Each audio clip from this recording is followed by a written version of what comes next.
Después de que se dictó el veredicto de culpabilidad en su contra en el caso de Nueva York, el expresidente Trump recibió buenas noticias en otros dos de sus casos, uno en Florida y otro en Georgia. Buenas noticias hasta el punto de que incluso CNN publicó el siguiente titular: Trump obtiene grandes victorias legales retrasando los casos de Georgia y Florida. Así que repasemos estos desarrollos juntos. Para empezar, en Georgia, el Tribunal de Apelaciones ha puesto en pausa todo el caso RICO electoral. Específicamente, el Tribunal de Apelaciones acordó revisar si Fani Willis debería ser descalificada del caso por completo. Al hacerlo, pusieron en espera todos los procedimientos en curso. Esto es lo que decía la orden del secretario del condado en Georgia, cito: los procedimientos en el Tribunal Superior del Condado de Fulton quedan suspendidos hasta que se resuelvan estas apelaciones. Esta pausa en el caso se produjo después de bastante maniobra legal. Para empezar, como estoy seguro de que todos han oído, y estoy seguro de que recuerdan, hace varios meses, en enero, febrero y marzo de este año, Fani Willis fue acusada de impropiedad, porque resultó que en realidad había contratado a su pareja romántica, un hombre con el que tenía una relación, para liderar la acusación contra el expresidente Trump y sus otros coacusados. De hecho, cito: a principios de este año, el acusado Michael Roman presentó una moción para descalificar al fiscal del distrito, alegando un conflicto de intereses y mala conducta financiera, y los coacusados se unieron con acusaciones adicionales de mala conducta procesal. Entre muchos otros problemas, estaba la pregunta central de si Fani Willis estaba recibiendo esencialmente sobornos en forma de este fiscal, llevándola a lujosas vacaciones alrededor del mundo, después de que fue pagado con cientos de miles de dólares de su oficina de fiscal de distrito. Cito: Trump y algunos de sus coacusados han estado tratando de descalificar a Willis del caso debido a una relación romántica que tuvo con Nathan Wade, el fiscal especial que contrató para ayudar a manejar el caso. Los acusados argumentaron que Willis se benefició financieramente de la relación con Wade, quien, según los abogados defensores, cubrió varias vacaciones para la pareja. Finalmente, en febrero de este año, hubo una audiencia de varios días, muy publicitada, en la que Fani Willis, Nathan Wade, el fiscal principal, así como una docena de sus compañeros de trabajo y conocidos, subieron al estrado y respondieron preguntas. Y aunque muchas de las explicaciones que dieron parecieron ser un poco dudosas, con algunas de ellas siendo contradictorias con la evidencia real, bueno, finalmente, el juez encargado del caso RICO permitió que Fani Willis se mantuviera en el caso. Cito: en marzo, después de lo que equivalió a un minijuicio donde los abogados de Trump y sus coacusados buscaron probar su caso contra Willis y Wade, McAfee determinó que no había suficiente evidencia para probar firmemente que Willis se benefició financieramente de la relación. El testimonio de Willis en procedimientos televisados puso su vida personal en el centro de atención, desviando la discusión de los cargos que enfrentan Trump y otros en Georgia. El juez finalmente decidió que se permitiría a Willis continuar al frente del caso si Wade renunciaba, lo cual hizo más tarde. Sin embargo, y esta es la parte importante, el juez dejó abierta la opción de una apelación. Cito: en marzo, el juez del Tribunal Superior del Condado de Fulton, Scott McAfee, reconoció que estaba en un territorio legal novedoso y permitió a los acusados apelar su decisión a un tribunal superior.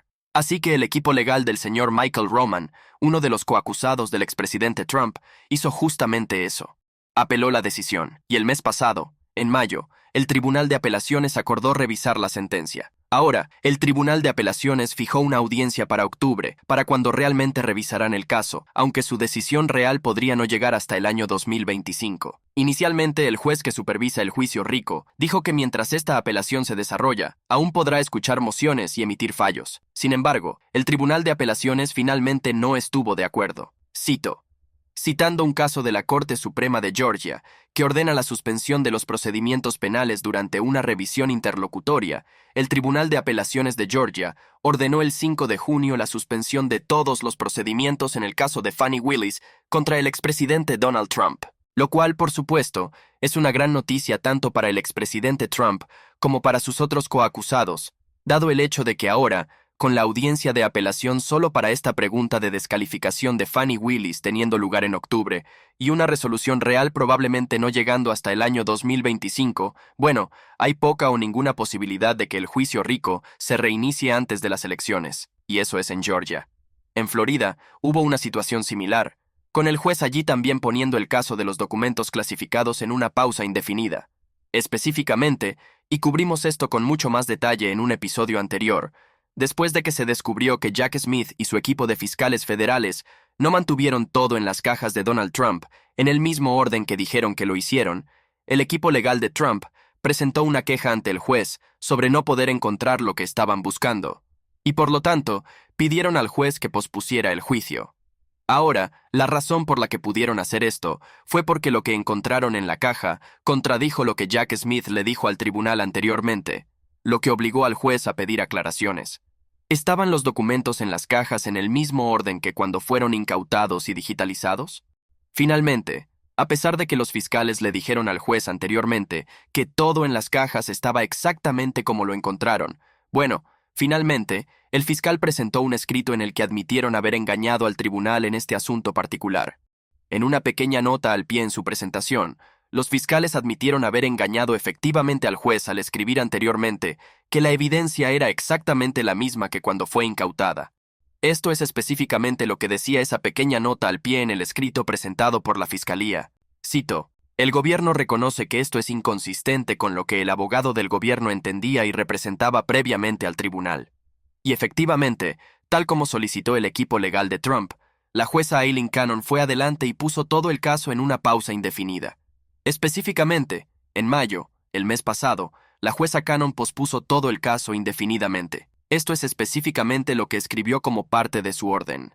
Cito: "El tribunal también determina que la finalización de una fecha de juicio en este momento, antes de la resolución de los numerosos y entrelazados problemas de las mociones previas al juicio y de la Ley de Procedimientos de Información Clasificada restantes y próximas, sería imprudente e inconsistente con el deber del tribunal de considerar plena y justamente las diversas mociones previas al juicio pendientes ante el tribunal. Por lo tanto, el tribunal anula la fecha de juicio actual del 20 de mayo del 2024 y la convocatoria de calendario asociada para ser reprogramada por orden separada después de la resolución de los asuntos ante el tribunal, de manera consistente con el derecho de los acusados al debido proceso y el interés público en la administración justa y eficiente de la justicia".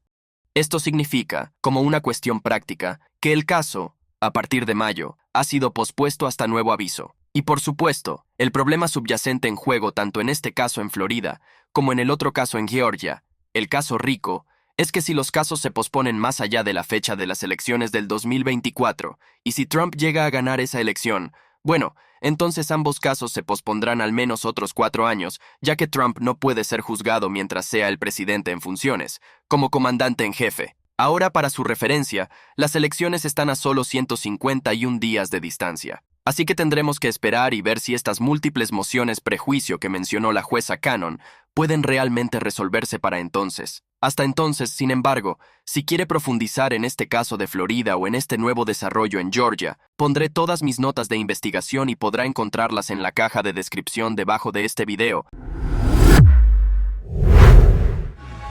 A principios de esta semana, la legislatura estatal de Luisiana aprobó un nuevo proyecto de ley, que puede ver en su pantalla, que aprobará la castración quirúrgica como una opción de castigo para aquellos que sean encontrados culpables de delitos sexuales contra niños. Específicamente cito: "Los jueces de Luisiana podrían ordenar la castración quirúrgica para las personas condenadas por delitos sexuales contra niños pequeños bajo la legislación aprobada el lunes". Es importante mencionar que hay varios estados en todo el país, como California, Florida y Texas, que ya tienen la castración química como un castigo potencial para los delitos contra niños. En algunos de estos estados, el criminal en cuestión puede optar por la castración quirúrgica si lo prefiere en lugar de la castración química. Sin embargo, si este nuevo proyecto de ley en Luisiana es firmado por el gobernador, hará de Luisiana el primer estado donde los jueces pueden imponer la castración quirúrgica a un criminal condenado. Curiosamente, durante los últimos 16 años, Luisiana ha sido uno de esos estados que han permitido la castración química. Cito: "Durante más de 16 años, los jueces en Luisiana han podido ordenar a los condenados por tales delitos que reciban castración química, aunque ese castigo rara vez se impone. La ley actual de castración química de Luisiana ha estado vigente desde 2008, pero los funcionarios dijeron que de 2010 a 2019 solo pudieron encontrar 1 o 2 casos donde se usó, lo que significa que es una opción que no se invoca con frecuencia. Y solo para su referencia, en este momento en Luisiana cito: hay 2.224 personas encarceladas en Luisiana por delitos sexuales contra niños menores de 13 años. Sin embargo, estos 2.224 criminales no serán calificados para la castración quirúrgica. Eso se debe a que si este proyecto de ley es firmado por el gobernador, solo se aplicará en adelante a aquellos cuyos delitos ocurrieron en o después del 1 de agosto de este año. Las votaciones sobre este proyecto de ley se dividieron según las líneas partidarias en la legislatura estatal. Por un lado, el proyecto recibió un apoyo abrumador de los legisladores republicanos, y los votos en contra provinieron principalmente de legisladores estatales demócratas. La principal razón de la oposición es que algunos legisladores creen que esto es una forma de castigo cruel e inusual, mientras que otros cuestionan la efectividad del procedimiento de castración. Sin embargo, y esto es lo interesante, a pesar de la división de votos partidaria, el proyecto de ley en sí fue escrito por una senadora estatal demócrata, la señora Regina Barrow. En cuanto a por qué decidió redactar y luego impulsar el proyecto de ley, esto es lo que dijo. Estamos hablando de bebés que están siendo violados por alguien. Eso es inexcusable. Para mí, cuando pienso en un niño, una vez es demasiado. Según el texto del proyecto de ley, si un delincuente no se presenta o se niega a someterse a la castración quirúrgica después de que un juez ordene que se realice el procedimiento, podría enfrentar un cargo de incumplimiento y posteriormente ser sentenciado a cadena perpetua. Como mencioné al principio del episodio, este proyecto de ley está actualmente en el escritorio del señor Jeff Landry, el gobernador de Luisiana. Tiene 10 días para firmar o vetar el proyecto de ley. De lo contrario, se convertirá en ley automáticamente sin una firma. Este movimiento de la legislatura estatal de Luisiana es parte de una tendencia creciente en todo Estados Unidos de estados que buscan esencialmente aumentar los castigos contra los pedófilos. Por ejemplo, en esta misma época del año pasado, el gobernador Ron DeSantis firmó un proyecto de ley que autorizaba la pena de muerte para violadores de niños dentro del estado de Florida. Ese proyecto de ley, que puede ver en su pantalla, se llama HB 1297. El proyecto de ley fue aprobado abrumadoramente por la legislatura estatal de Florida. En la Cámara de Representantes de Florida pasó con una votación de 95-14, y en el Senado del estado de Florida pasó con una votación de 34-5. Esta ley permite que las personas que han sido encontradas culpables de violar a un niño menor de 12 años sean sentenciadas a ejecución. Cabe mencionar que esta sentencia de muerte no requiere una decisión unánime del jurado. En la práctica, después de que una persona es encontrada culpable en el estado de Florida, un fiscal solo necesitará la aprobación de 8 de los 12 jurados para poder proceder con una sentencia de pena capital. Al firmar el proyecto de ley, esto es lo que dijo al menos en parte el gobernador Ron DeSantis en un comunicado. Esta medida es para la protección de los niños. Desafortunadamente, en nuestra sociedad tenemos delitos sexuales muy atroces que se cometen contra niños menores de 12 años. Estos son realmente los peores de los peores. Los perpetradores de estos delitos son a menudo delincuentes en serie. Poco después de que este proyecto de ley fuera aprobado y luego promulgado, un fiscal del estado de Florida lo usó contra este hombre, el señor Joseph Andrew Jampa. Fue encontrado culpable de 6 cargos de agresión sexual contra una niña menor de 12 años. Citando la nueva ley, la fiscalía buscó la pena de muerte contra este hombre. Sin embargo, para evitar esa posibilidad, Joseph finalmente acordó cumplir una sentencia de cadena perpetua, sin posibilidad de libertad condicional, lo que llevó a la oficina del fiscal del estado de Florida a emitir la siguiente declaración. Este fue un caso enorme para nuestra oficina. Fue el primer caso en el que se buscaba la pena de muerte bajo la nueva ley del gobernador. La resolución en menos de 100 días es prueba de que el Estatuto de Pena Capital de Florida para la agresión sexual de niños es efectivo. Al aprobar esta ley, la legislatura de Florida y el gobernador han enviado un mensaje de que Florida tiene tolerancia cero para aquellos que se aprovechan de nuestros más vulnerables y que el castigo será seguro, rápido y severo. A pesar de este aparente éxito, y a pesar de la abrumadora mayoría de la legislatura estatal de Florida, que votó a favor del proyecto de ley, e incluso a pesar de que el proyecto de ley ya ha sido firmado como ley, todavía hay una gran pregunta sobre si es constitucional. Esto se debe a que en el año 2008 hubo un fallo histórico de la Corte Suprema de los Estados Unidos que específicamente prohibió la pena capital en casos de agresión sexual infantil. Para su referencia, en ese caso particular, hubo un hombre llamado Patrick Kennedy de Luisiana que fue encontrado culpable de abusar sexualmente de una niña de 8 años. En ese momento, había una ley estatal que imponía la pena de muerte por el crimen de violar a un niño. Como tal, el señor Kennedy fue sentenciado a muerte. Sin embargo, como un hombre moribundo que se aferra a cualquier posible esperanza, apeló esa decisión hasta la Corte Suprema de los Estados Unidos, que finalmente falló a favor de este violador de niños. Aquí tiene un breve resumen de los detalles de esa apelación en particular. Kennedy impugnó su sentencia como una violación de la octava enmienda, basada en la rareza de una sentencia de muerte por este crimen. Nadie en los Estados Unidos ha sido ejecutado por un crimen que no sea asesinato desde 1964. La Corte Suprema consideró por última vez un tema relacionado en 1977, cuando prohibió la pena capital por la violación de un adulto en Coker versus Georgia. Aunque ese caso no abordó específicamente la violación de niños menores de 12 años, la decisión fue vista por algunos como una limitación de la pena de muerte al crimen de asesinato. En última instancia, la Corte Suprema de los Estados Unidos declaró inconstitucional la estatua de Luisiana, que permitía la pena de muerte por la violación de un niño donde la víctima no murió. Más específicamente, en el año 2008, esto fue lo que se escribió.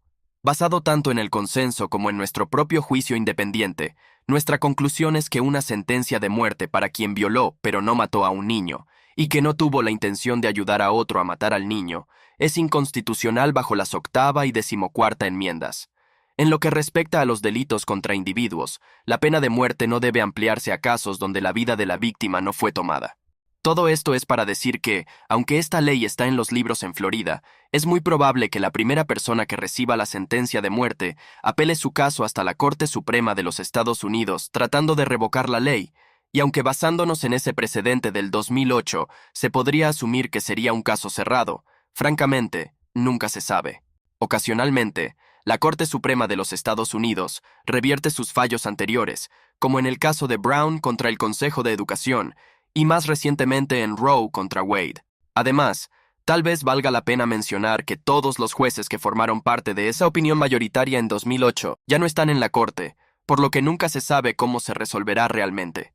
Mientras tanto, otros estados están buscando seguir el ejemplo, como Idaho, cuya legislatura estatal también está buscando permitir la pena de muerte para violadores de niños, y eso es donde estamos actualmente. Si desea revisar cualquier cosa de la que hablamos en el episodio de hoy, como lo que está sucediendo en Luisiana, Florida o Idaho, pondré todas mis notas de investigación en la caja de descripción debajo de este video si desea revisarlas. También me encantaría conocer sus pensamientos. ¿Qué piensa sobre la castración quirúrgica y también sobre la pena de muerte para este tipo de delitos? ¿Cree que están justificadas? ¿O cree que es una forma de castigo cruel e inusual? Me encantaría conocer sus pensamientos. Por favor, déjelos en la sección de comentarios a continuación. Hasta la próxima. Manténgase informado y, lo más importante, manténgase libre.